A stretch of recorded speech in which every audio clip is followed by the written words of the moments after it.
أعوذ بالله من الشيطان الرجيم.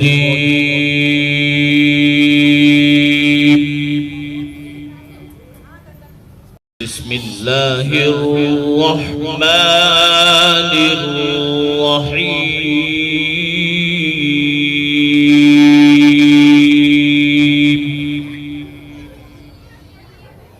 سارے دین کا خلاصہ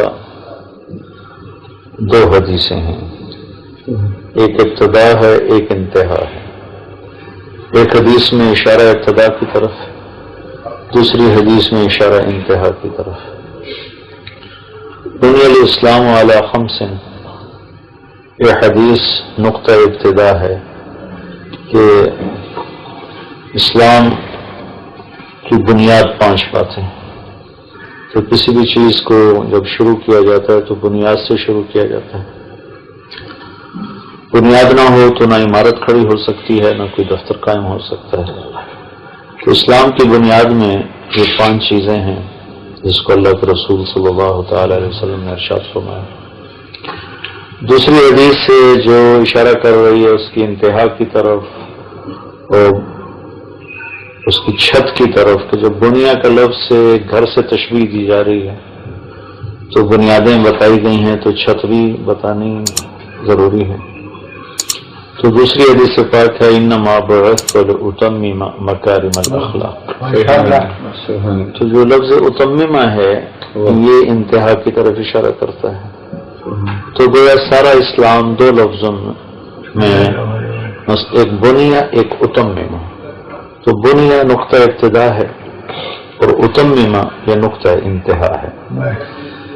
تو اس وقت جتنا بھی دین کا کام ہو رہا ہے وہ میں بھی اس میں شامل ہوں. ہماری بدقسمتی ہے کہ بنیادیں بھری ہیں، چھت ابھی تک نہیں پڑی.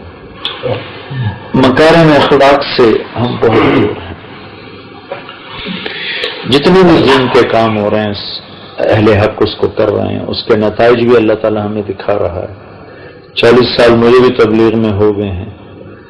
تو میں دیانتاً یہ بات عرض کر رہا ہوں کہ تمام میں کچھ تصوف کے نام پر ہیں، مدارس کے نام پر ہیں، تبلیغ کے نام پر ہیں، تحریک کے نام پر ہیں، تصنیف و تالیف کے عنوان پر ہیں، خطابات ہیں، مواعظ ہیں. ان سب سے اب تک جو چیز وجود میں آئی ہے وہ کسی حد تک عبادات کو وجود ملا ہے. مکارم اخلاق تو ابھی جانتے ہی کوئی نہیں کیا ہے. اور جب تک مکارم اخلاق مکمل نہیں ہوتے اسلام کا دروازہ اوروں کے لیے نہیں کھل سکتا اور ہماری آپس میں محبت کی فضا قائم نہیں ہو سکتی. اور آپس کی محبت اتنا بڑا عمل ہے کہ اللہ تعالیٰ کے رسول نے صحابہ سے پوچھا ای اور الاسلام اوثق، اسلام کا سب سے مضبوط عمل کیا ہے؟ تو صحابہ نے عرض کی الجہاد. تو آپ نے فرمایا حسن وما هو به، بہت خوبصورت عمل ہے جہاد، لیکن جو میں نے پوچھا یہ وہ جواب نہیں. کہ السلام وحسنۃ وما هي بها، نماز بھی بہت اچھا عمل ہے، وہ نہیں جو میں پوچھ رہا ہوں.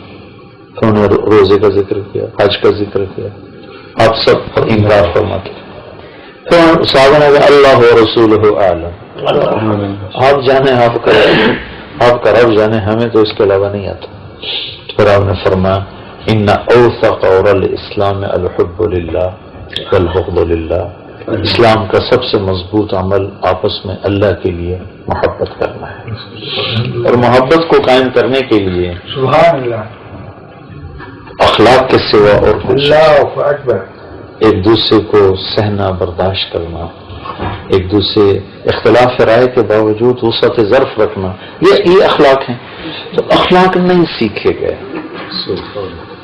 سارے شعبہ جات سے زندگی میں تعلق، خانقاہ سے بھی تعلق ہے، مدرسوں سے بھی تعلق ہے، تبلیغ سے بھی تعلق ہے، دنیا بھی پھرنے کا موقع ملا ہے.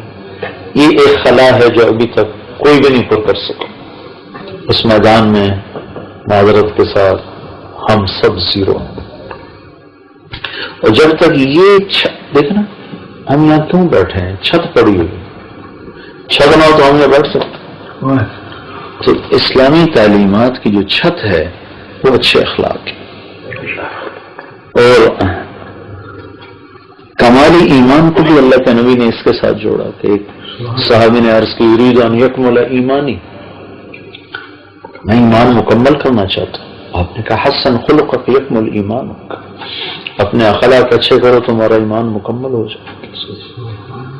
تو ایک حدیث میں آتا آپ نے فرمایا اخلاق کے 360 شعبے ہیں، کوئی ایک بھی کسی کو مل گیا تو اس کے لیے جنت کا راستہ آسان ہو جائے.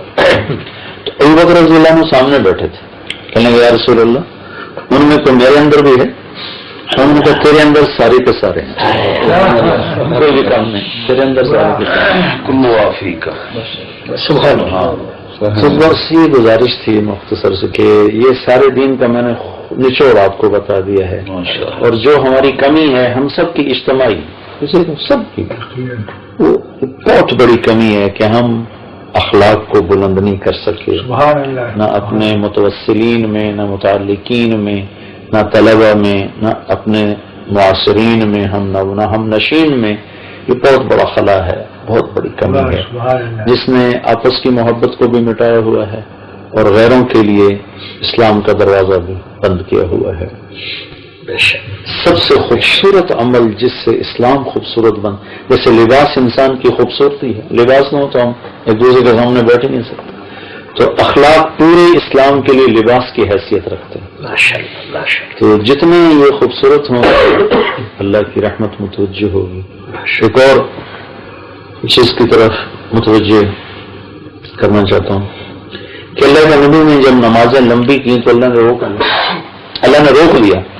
ما انزلنا علیک القرآن لتشقى، اس کا پس منظر لمبی نمازیں تھیں تو اللہ نے کہا نہیں، ما انزلنا علیک القرآن لتشقى، اتنا نہ کر، اعتدال کے ساتھ، پاؤں پھٹ جائیں، ورم آ جائے، ایسے نہیں. جب آپ نے دعوت میں زیادہ دکھ درد غم لیا تو اللہ نے اس سے بھی روک دیا اور فرمایا فلا تذهب نفسك علیہم حسرات. جب آپ نے سارا مال لگا دیا تو اس سے بھی اللہ نے روک دیا. لا تبسطها كل البسط فتقعد ملوما محسورا، لا تجعل يدك مغلولة على عنقك ولا تبسطها كل البسط فتقعد ملوما محسورا. اب یہ مہمات الامور ہیں اسلام کی، نماز، انفاق اور دعوت، یہ مہمات الامور ہیں اور من عزم الامور ہیں. ان میں اللہ نے کہا نہیں اتنا نہیں چاہیے، تھوڑا اعتدال اعتدال اعتدال. لیکن جب آپ نے اخلاق کی بلندیوں کو پار کیا تو اللہ نے تعریف فرمائی اور کہا انک لعلی خلق عظیم، اور انک لذو خلق نہیں فرمایا، انک لعلی فرمایا. اعلیٰ چھا جانے کے لیے ہوتا ہے، سیطرہ کے لیے ہوتا ہے کہ جتنے انسانی اخلاق تصور کیے جا سکتے ہیں سابقین کے اور لاحقین کے اور متاخرین کے اور متقدمین کے، اے میرے حبیب تو سب پہ چھا گیا ہے. اعلیٰ کا سخر لک، اور اس کو قسم سے مزین کیا، نون والقلم وما یسطرون ما انت بنعمت ربک بمجنون وان لک لاجرا غیر ممنون وانک لعلی خلق عظیم. یہ اعلیٰ کا لفظ یہاں عجیب شان رکھتا ہے. اور یہ سبق ہم نے نہیں پڑھا، اس کو پڑھنا چاہیے، اس کو پڑھنے کی ہم سب کو ضرورت ہے. میں اپنے جب مجھے تبلیغ سے فرصت ہوتی ہے تو گھر میں مدرسے میں جب بھی مجھے پڑھانے کا موقع ملتا ہے تو میں اخلاقیات کے ابواب لیتا ہوں، بخاری سے لوں، مسلم سے لوں، ترمذی سے لوں، جو کتاب بھی میں حدیث کی لیتا ہوں تو اس میں جو اخلاقیات کے ابواب ہیں میں وہ ان کو فوکس کر کے بچوں کو پڑھاتا ہوں کہ بچوں تم فقیہ بنو اور ذو خلق نہ بنو تو تم امت کے لیے کوئی مصیبت ہی لاؤ گے، کوئی رحمت نہیں بنو.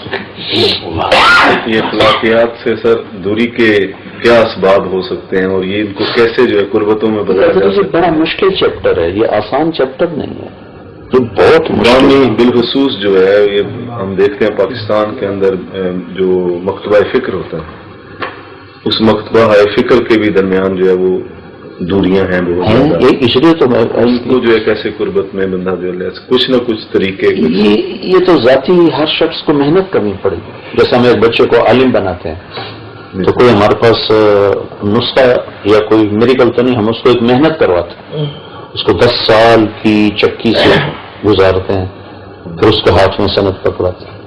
تو سارے سلوک کا خلاصہ اور تزکیہ کا خلاصہ بھی حسن اخلاق. دین کا خلاصہ بھی حسن اخلاق ہے.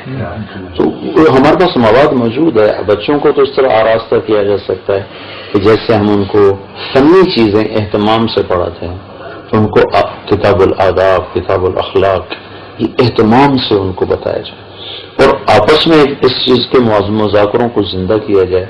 یہ چیپٹر بڑا مشکل ہے. اسلام کا خوبصورت ترین سبق کالج ایجوکیشن میں تو کچھ ابواب شامل کیے گئے ہیں، لیکن اصل میں اس کی حضرت کے سامنے بات کرنا تو زیادہ، لیکن جو شیخ الاسلام نے یہ جو ہمیشہ اس پر وہ دور دیتے ہیں، انہوں نے جو تشخیص فرمائی ہے، انہوں نے فرمایا کہ یہ اخلاق جو آپ جیسے آپ نے خود فرمایا سلوک اور تصوف کی ساری تعلیمات یہ اخلاق کے اوپر ہیں. اور سلوک و تصوف کے ساتھ ہمارے ہاں یہ سلوک کیا گیا ہے کہ ایک طرف وہ روایت کا شکار ہو گیا اور روایت اور رسوم کا شکار ہو گیا، اور دوسری طرف جو ہے وہ باہر آدمی سے ان کا ایک ان کے برتھ ڈے فروری میں ہوتا ہے تو اس موقع پر ہم نے کم کیا. اور یہ جو آپ دیکھ کر مارے تھے جو تصوف کے اوپر دروس اخلاق ہی سارے یہ ہے کہ تصوف اور شرائع کے معرفت ہے. تو اسی میں انہوں نے جو مہا سلطانہ کے خطابات کا جو میں نے عرض کیا تھا کہ یہ اخلاق کا جو ایک انسٹیٹیوشن تھا ادارہ وہ تصوف کا تھا. تو ایک طرف تو اس کو رسوم رواج اور پیری مریدی اور تعویر گندے کا ایک رسم شکل دے دی گئی، عملیات کا نام ہو گیا، اور دوسری طرف عملی طور پر اس کا کہیں انکار ہو گیا اور کہیں اس کو ترک کر دیا گیا. تو یہ دونوں جو کے درمیان کی جو ضرورت ہے اس کے اوپر انہوں نے اس کے اوپر شریک فرمائی. یہ جو آپ نے فرمایا اخلاق کے اوپر، تو یہ ان کا ایک الباب فی الحقوق والآداب حدیث کا مجموعہ ہے. یہ سارے آداب اور اخلاق کا بیان ہے، اس میں سارے حدیث کی روشنی میں اس میں. اور یہ ایک بہت پیارا مجموعہ ہے الوفا فی رحمت النبی مصطفیٰ، حضور کی جمیع خلق کی جو رحمت ہے اور شفقت، حضور کے اخلاق اس پہلو کے اوپر یہ مجموعہ حدیث ہے. حضور کی محبت شفقت بنی انسان کے لیے، خواتین کے لیے، بچوں کے لیے، گناہ گاروں کے لیے، نافرمانوں کے لیے، مسلمانوں کے لیے، کافروں کے لیے، جانوروں کے لیے، چرند و پرند کے لیے.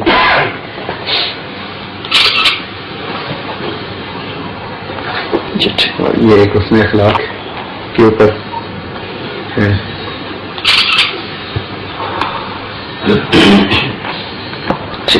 یہ آپ کو امیر محترم پیش فرمائیں گے، یہ دہشت گردی اور فتنہ خارج.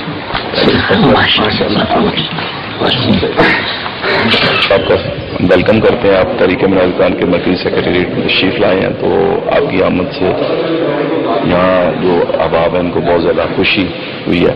تو میں آپ سے یہ عرض کرنا کہ تحریک منافقان کا جو نیٹ ورک ہے اور حضور شیخ الاسلام کی جو دعوتی خدمات ہیں اس کو آپ کس تناظر میں دیکھتے ہیں؟ میں اسے بہت خوبصورت تناظروں میں دیکھتا ہوں. یہ اللہ کا احسان ہے، کسی کو انتخاب کر لیتا ہے اور وہ دیکھنے میں ایک شخص ہوتا ہے اور اس سے کام ہزاروں کا لیا جاتا ہے. تو شیخ الاسلام بھی ایسی شخصیت ہیں، دیکھنے میں ایک ہیں لیکن وہ ہزاروں کے مجموعے پر مجھے بھاری نظر آتے ہیں.